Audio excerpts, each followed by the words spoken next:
With retirement planning on many people's minds, today we are diving into financial strategy that's becoming increasingly popular, Roth IRA conversions. Joining us now to explain the benefits and considerations is my friend, financial guru, Colin Evans from Evans Financial Group. Well, Colin, let's start with the basics of Roth IRA conversions. What are they? Well, see, after one, we're trying to avoid this tax consequence and these tax time bombs that are to fruition with retirement accounts. Specifically, what we're looking at is the individual retirement accounts or 401k accounts when people are coming out of their employment and it's that retirement time and it's time for them to roll these funds over. Well, things that we're seeing that have been hugely popular over the last few years have been starting to convert the IRA funds into Roth dollars. And the reason for doing that now is, without sounding political by any means, but we are still in the Trump tax code era, which are some of the lowest tax rates the country has ever seen. And we already know at the end of 2025, beginning of January 1, 2026, the sunset provision ends and his tax code ends and it reverts back to Obama era taxes, which are much higher. Well, knowing that, end of 2025, Colin. Yes, at the end of 2025, beginning of 2026. So knowing that, and this is, it's funny because we hear the phrase, if Congress does nothing, the tax codes are going to revert back. And Congress, we all know, is really good at doing nothing.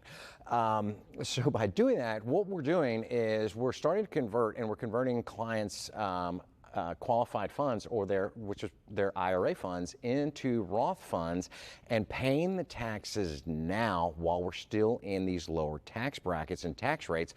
So they have when we bump up into higher tax brackets, that they're not having to pay those. They paid them pretty much on a discounted rate or on sale. It's kind of an easy way to say is taxes are on sale right now. So it's a huge thing to look at for the benefit of that. Well, the beauty of this is by converting these dollars to Roth is now it kind of eliminates some things going forward. For one, it eliminates any future taxes on the growth of these funds.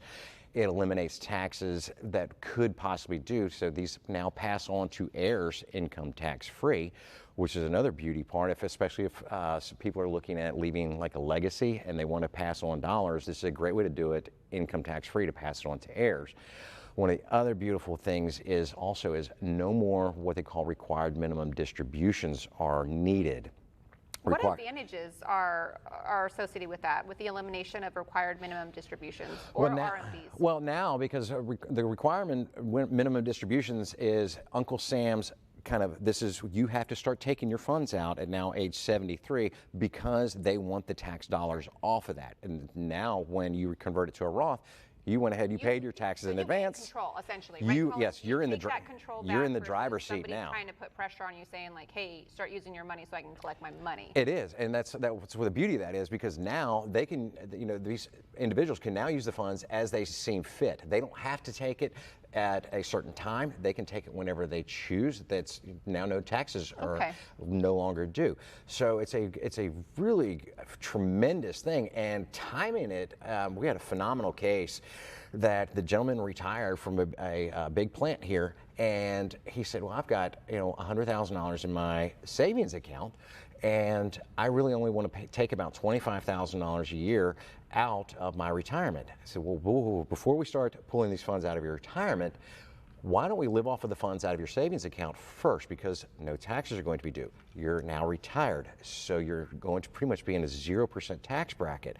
So we started pulling the funds out of his savings account first.